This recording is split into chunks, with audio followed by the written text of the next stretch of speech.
Well, it's now time to bring in focus our feature for today. Almost 50% of the businesses in Nigeria were able to identify opportunities despite the negative impact of the COVID-19 pandemic along the lines of creating new products and services, expansion and also diversification.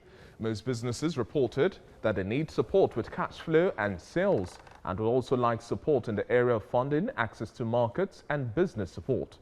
SMEs have to think out of the box now and also not wait for the government, but also explain that despite the fact that the government has limited resources, it has also introduced several facilities across sectors to cushion the impact of the COVID-19 on businesses. Now, as of July this year, the Central Bank of Nigeria had disbursed 49.19 billion naira out of the 50 billion naira household and SME facility to over 92,000 beneficiaries.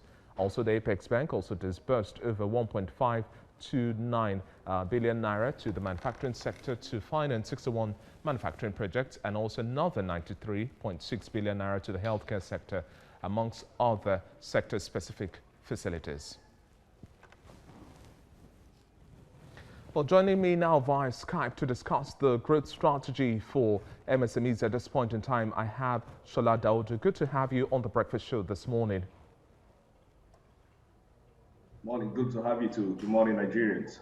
Now, let's talk about the growth strategy in terms of putting in place sustainable plans for MSMEs to grow at this point in time. On their own part, what should be the measures to take? And then on the part of government as well, what should be the facilitating roles and interventions that you would want to see improve upon despite the current interventions we've had so far?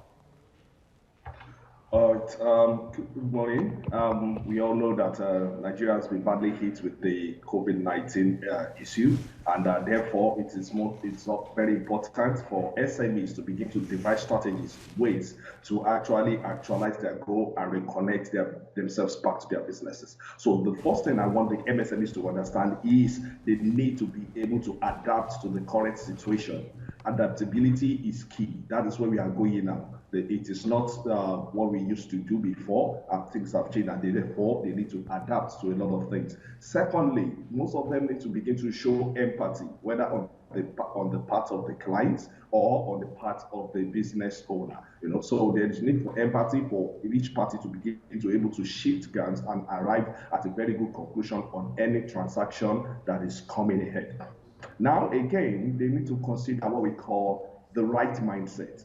The right mindset gives you the right attitude to the business. This will enable you begin to focus more, move more better in the right terrain, because you are coming out from a bad situation and you're trying to climb up into a new situation.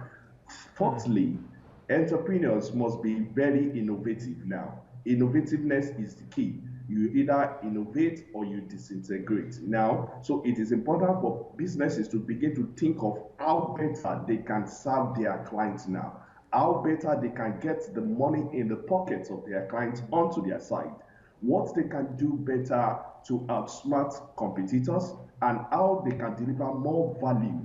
They need to begin to think about value-driven goods, value-driven services, because COVID has shown to us that we have weak institutions. We were never ready. We were never ready, and that things if are I not may going butt to in be here at this point in time, now you talked about innovation.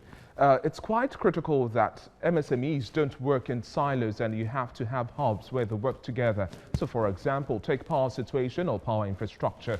They have to work together as a team. If you have within the value chain, some working with clothing and textile, lifestyle, and a whole lot, just working together so that they have to then share resources and how much it would cost to be able to run their businesses as well. So for power and other infrastructural needs that they need to work on, they need to have some sort of synergy as well as networking to find out which chains fit best, and then they can work together.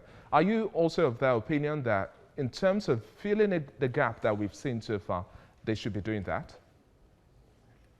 Obviously, they should be doing that. That is the next right thing that they should be doing now. And some can even go as far as going into contract production. What we are doing, what they do when they come into us is to share the risk, share the overhead cost, share all the resources together, and then everybody goes on its own. So it reduces your cost because, of course, we know Naira has been devalued. There's a little bit of inflation in the economy, and therefore they bring all their risks together, all the overhead together, the staff aspect is there, the power aspect is there. So I am also of the opinion that that is what should be considered now. For those of them who are into the manufacturing space, they should begin to think about contract production.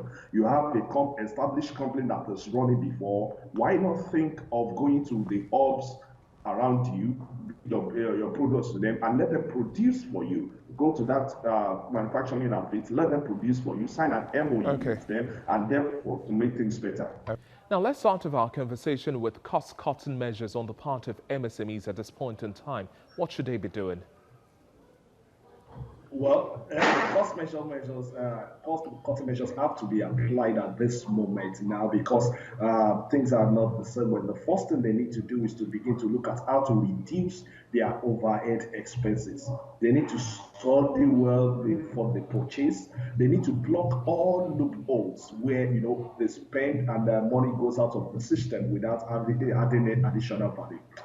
They also need to consider products that are worthwhile to keep on the bench, offices or branches that are worthwhile to still keep or not.